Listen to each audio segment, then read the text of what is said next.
Hey, like I said in those little messages, it always feels kind of, I'm gonna shut the door. Golly.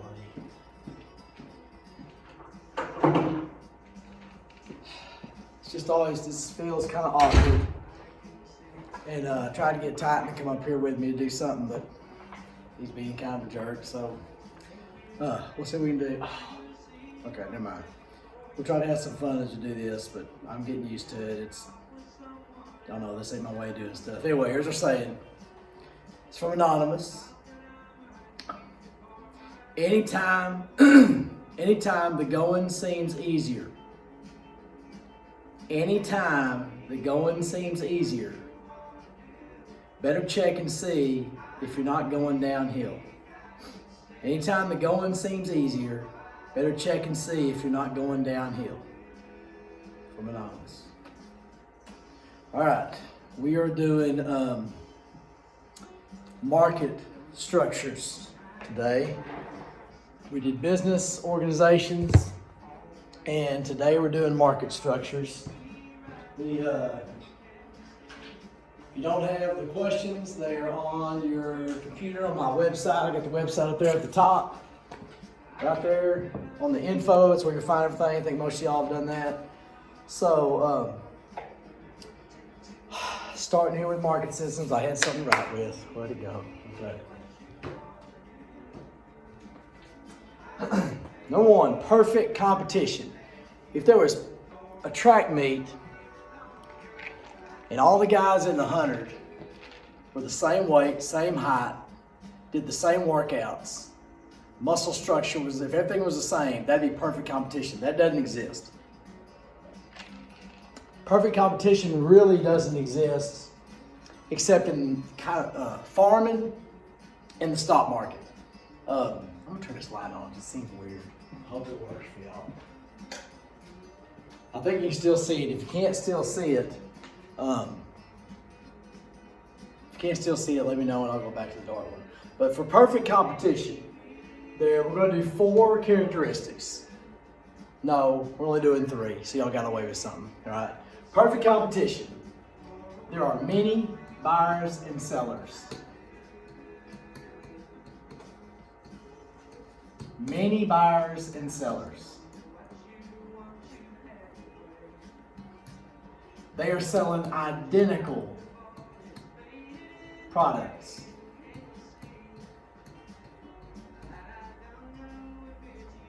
Stock market, there's a bunch of places you can buy stocks. There's a bunch of people selling stocks, a bunch of people buying it. They're buying the same identical stuff. If you go to E-Trade, you buy the same stocks as if you're going to Charles Schwab or Edward Jones or whatever. They're selling identical products. And lastly, there's plenty of information about the products.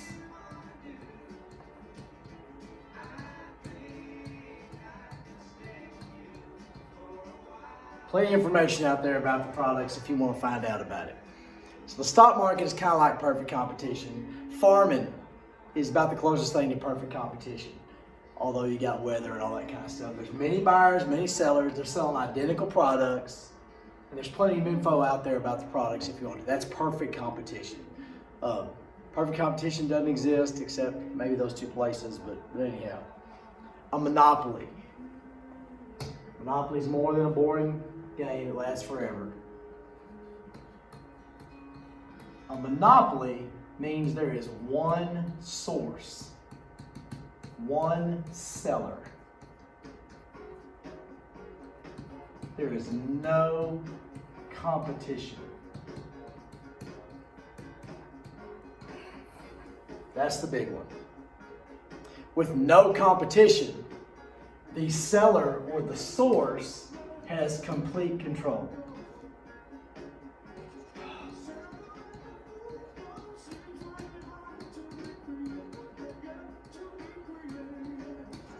The seller decides, or the source decides, how much we're going to produce, what we're going to sell it for. They make all the decisions about it.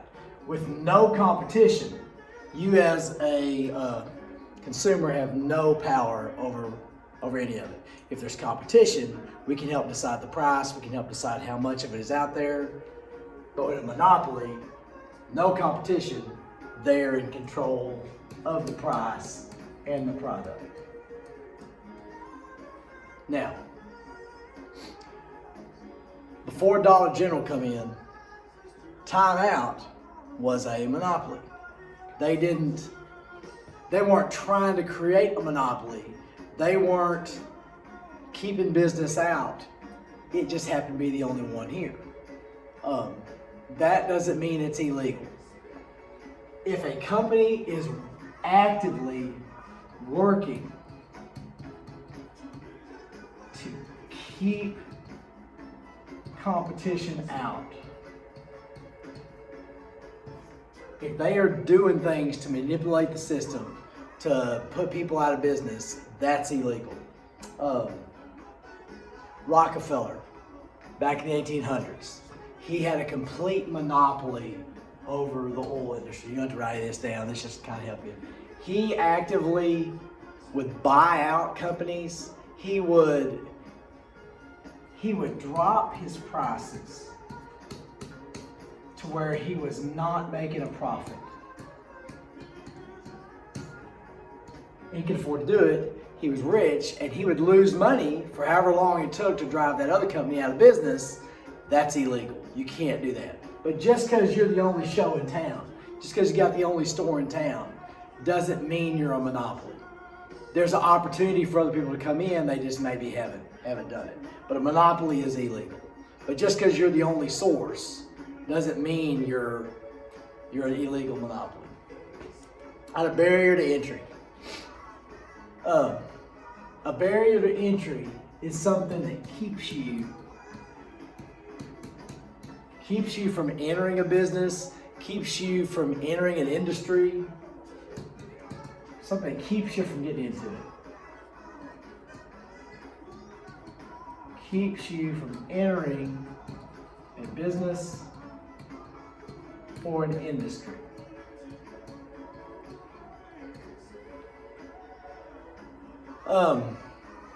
Little Christian wanted to open up a CC's in Decatur in the early 2000s.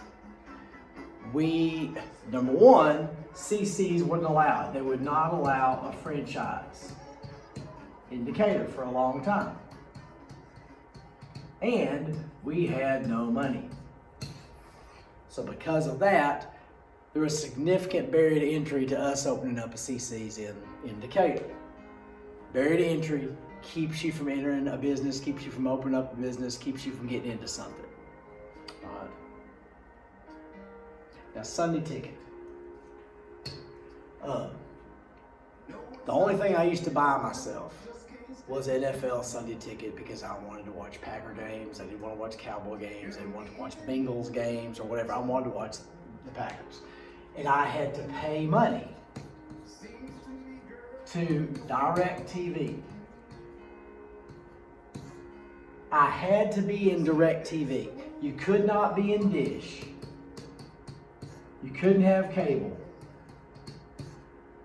You had to buy into DirecTV. You had to have DirecTV in order to get NFL Sunday ticket. They had a contract where you could only get those NFL. Now you can watch the ESPN, you can watch the networks, but to pick your games, you had to have DirecTV and you had to purchase NFL Sunday ticket. I wanted to do that. So I would pay $200 or $300 a year to watch Packer games on Sunday and have access to all the Packer games because they're not all on TV. Well, this summer, we decided we really couldn't afford it anymore.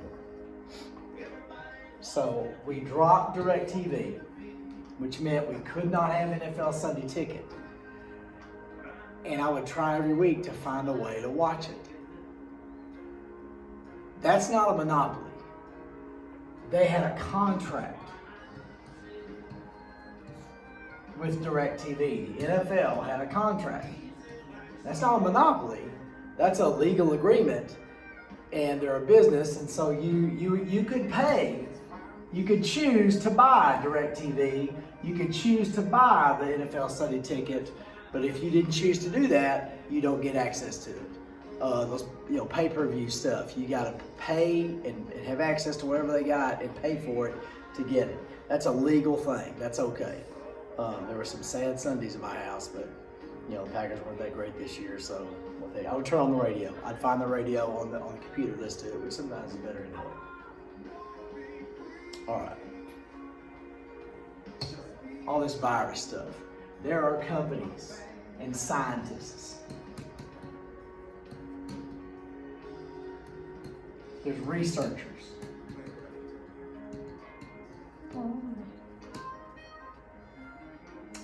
They are spending tons of money and tons of time trying to figure out a cure for this coronavirus. They are spending time and money trying to find a cure for certain cancers, virus, etc. When they do find a cure or find a procedure or find some equipment, develop some equipment, it took them a lot of time and a lot of money to develop that. So the government will give that company kind of like a patent.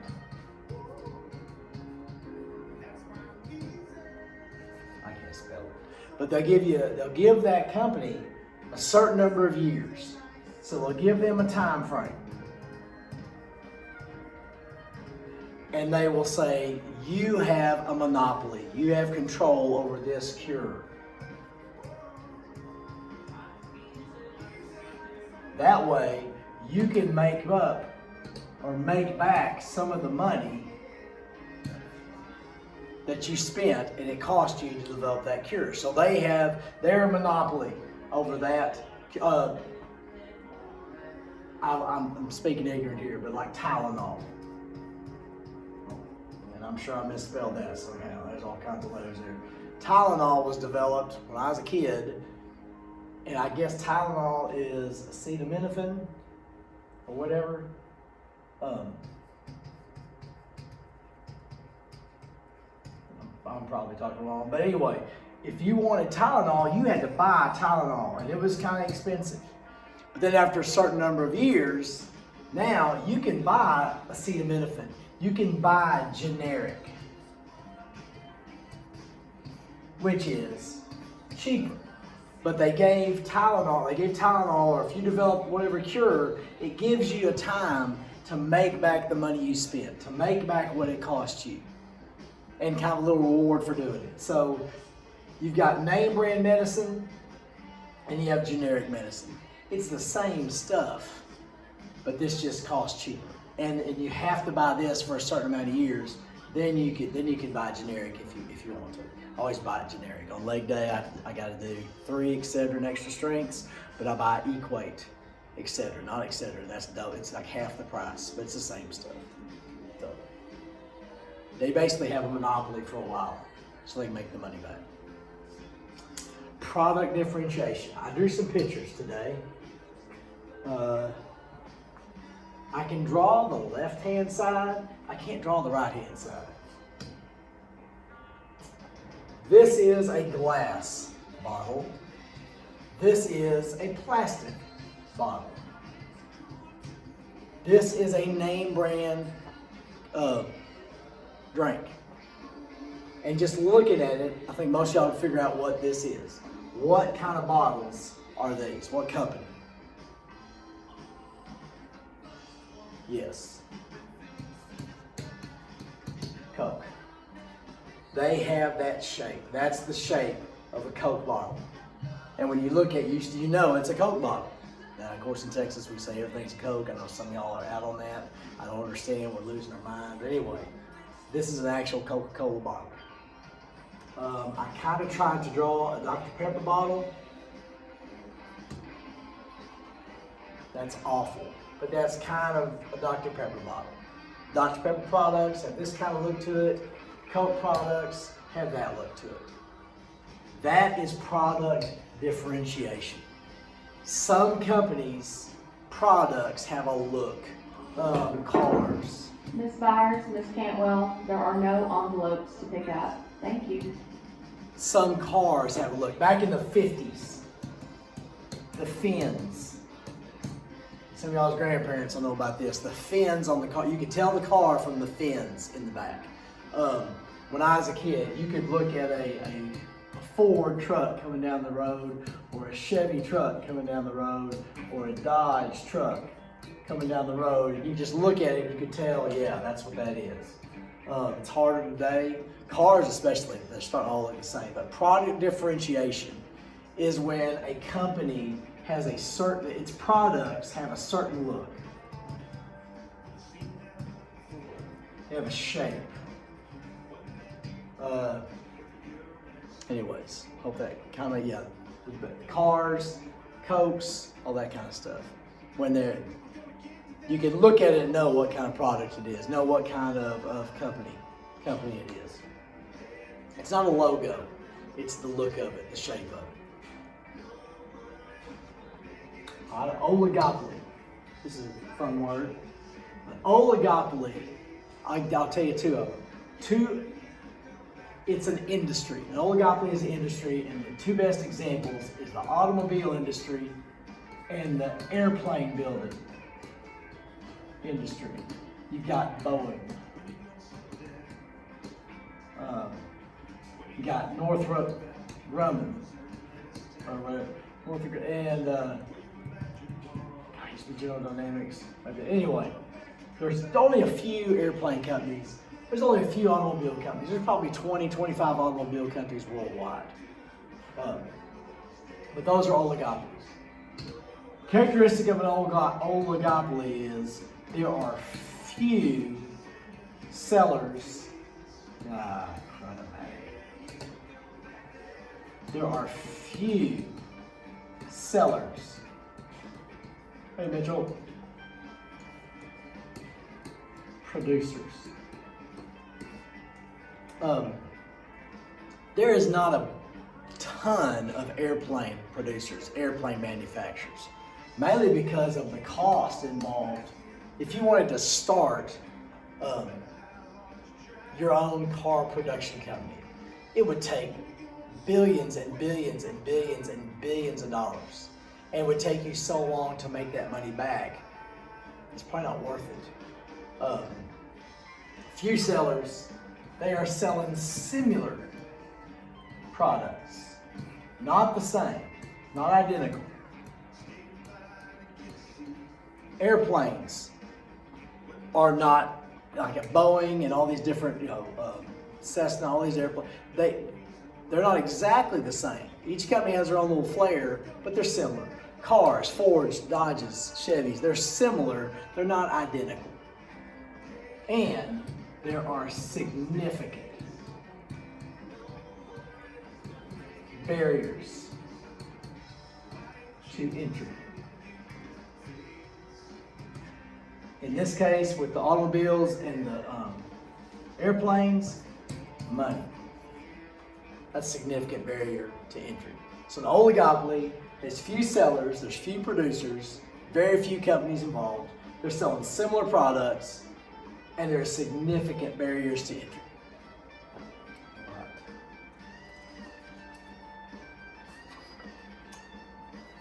Government regulation. You probably know how I feel about government regulation. Sometimes it's good, sometimes it gets in the way. The purpose of government regulation is to protect consumers.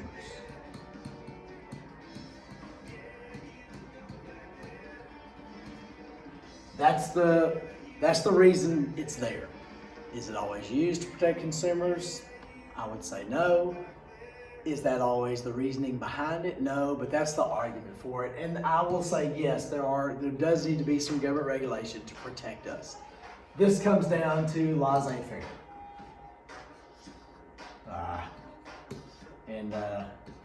I'm sure I misspelled this, but y'all know what I'm saying. Adam Smith, laissez-faire. The government needs to stay out of it.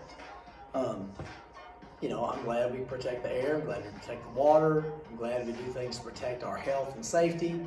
But for the most part, I'm with Adam Smith. The government needs to stay out. So Adam Smith would say we can kind of protect ourselves. Remember, we can make the companies go out of business by not buying their stuff. But I see the need for government regulation. It is to protect consumers. Some people also argue it's there to promote competition. But like I'm going to show you later, it doesn't always protect competition. Sometimes it doesn't protect competition.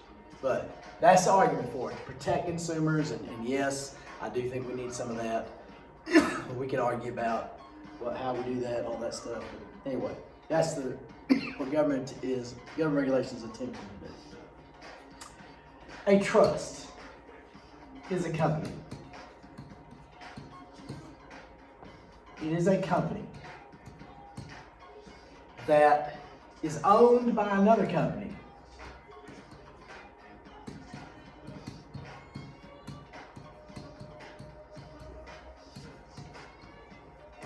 Owned by another company. And it is leading to or trying to become a monopoly.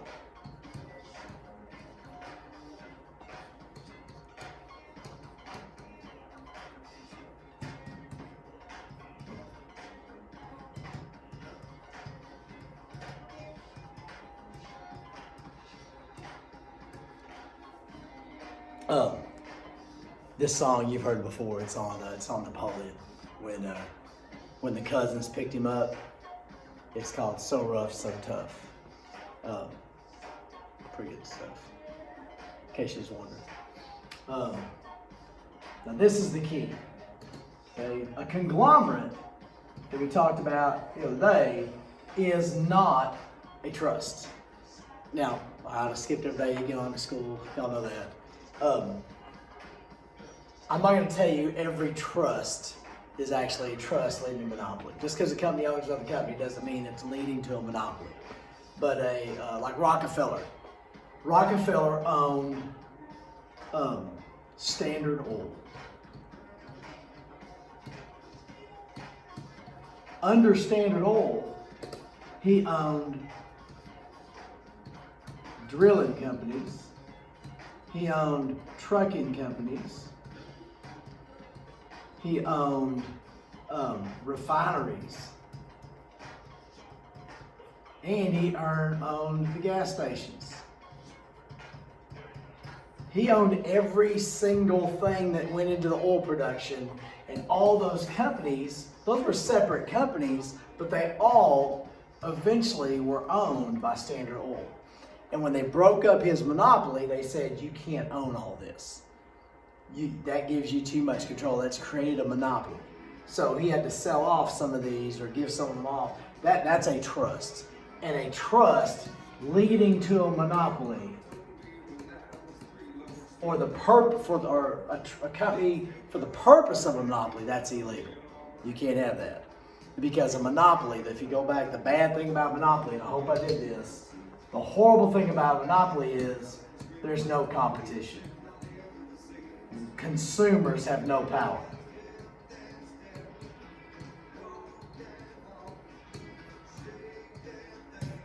The consumer has no power if there's no competition, if there's monopoly. If there's multiple places, if there's multiple companies, we have choice. We can choose.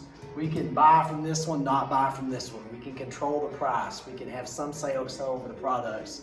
If it's a monopoly, we ain't got that. So I hope that makes sense. Merger. A merger is when a company buys another company. Or they just choose to go in together to form one company. The purpose for that is obviously to keep in business and make a profit. That's the reason any business does anything. Sometimes, obviously, a merger is going to limit competition.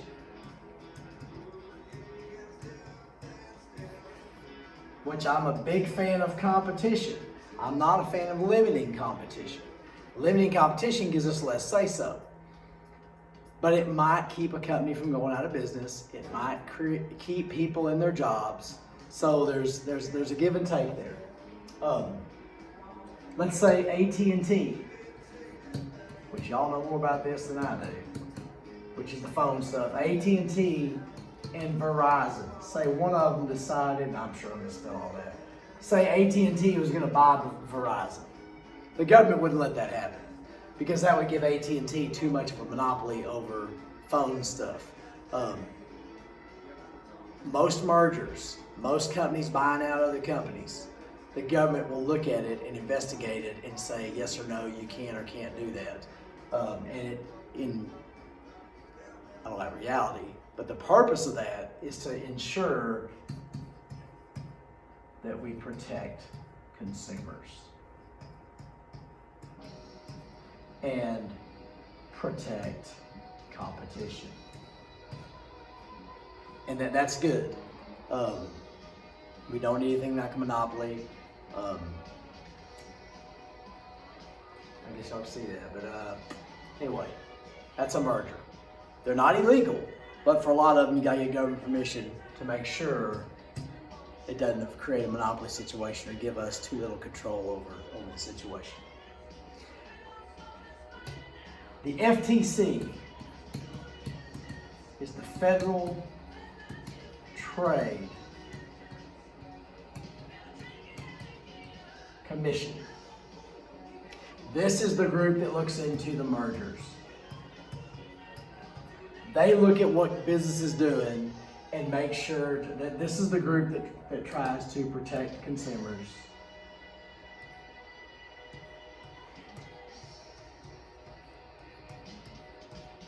And protect competition, promote competition.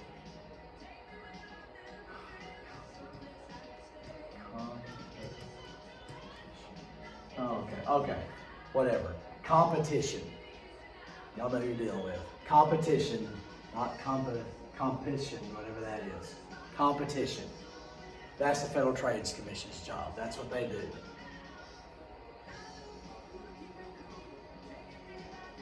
They also make sure that advertising. They check the advertising and make sure that that your products do what you say they do. Make sure you're not lying in advertising.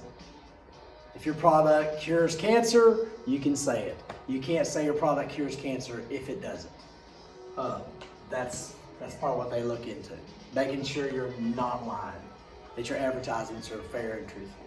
There is no pill that makes you lose weight. You got to work out and you have to eat less. One of those two are a combination of the two. You can't just take this pill and then go live life and get hot. There's not a hot pill. It takes work. Predatory pricing. We're almost done, y'all. No, I'll say that. Next time we'll have a little bit more fun. I promise. Next time we'll have more fun. Predatory pricing. The pictures was fun. It was kind of fun. Oh well. This is what Rockefeller was doing with his companies. Predatory pricing is basically where you lower your prices down to where you're not making a profit. Y'all ain't hear it say.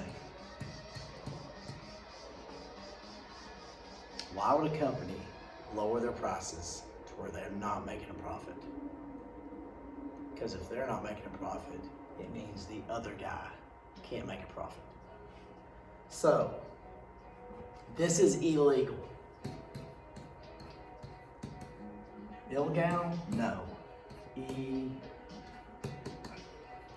think there's supposed to be another L. You can't do this. It's illegal. You have to make a profit. You have to try to make a profit.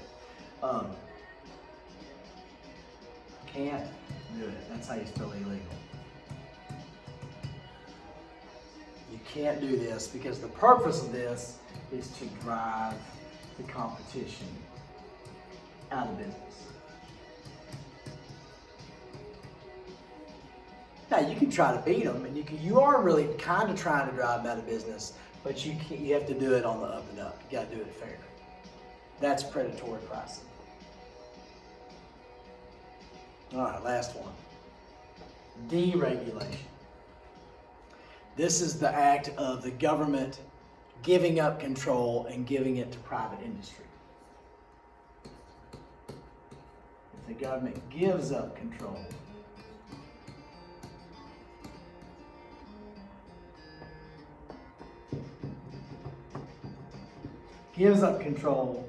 and they give control to private industry.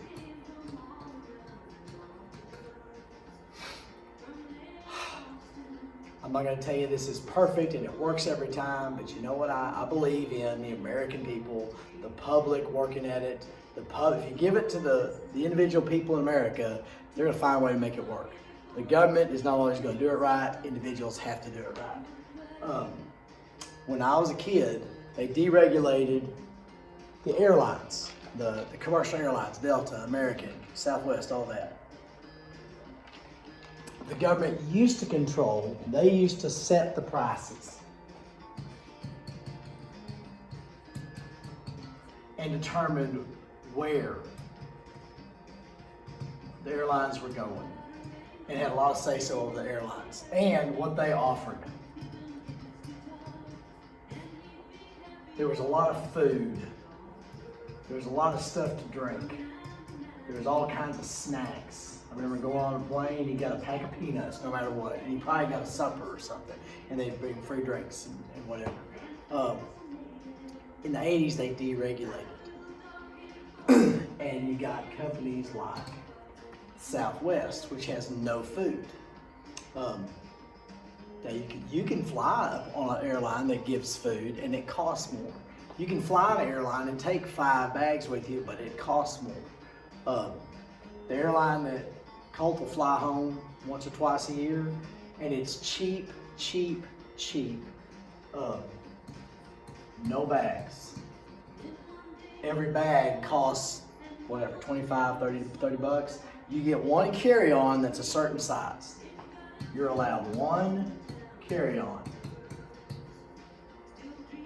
And if it's too big, then you have to pay to put it up in the one of the bins. When we went to visit him one time, we went for a weekend. We took 4 individual bags. It's 4 of us, 4 individual bags. We didn't take a suitcase or anything because that cost too much. Now, you can't gripe and say, I deserve food, I deserve that. You can choose to pay for it or choose not to. But that's what deregulation did. Deregulation made it a lot cheaper to fly on an airplane. Some people complain it made it a lot rougher. Made it a lot more uncomfortable.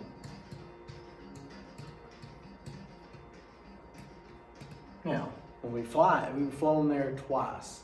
I can't sit in the seats. My knees are pressed up and I'm squished up, and it's very, very uncomfortable. If I want to be comfortable, we could fly some other airline and pay more money. But we choose to be uncomfortable and have a worse flight, but save money. So that's what it's kind of like laissez. No, it's kind of like I forget what it was. Deregulation, as long as you feel like it benefits you, you're happy with it. If you feel like you're getting messed around,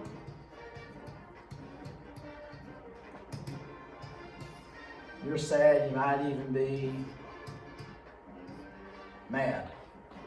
Who knows? So, set all this. Yeah. All right, next week, or actually later on this week, we're going to do, that was market structures, by the way. We are going to start buying necessities, and that'll be a 2-parter. I'll do one video on the first page, one video on the second page, because it's a little bit longer, a little bit more involved. So hope this works. We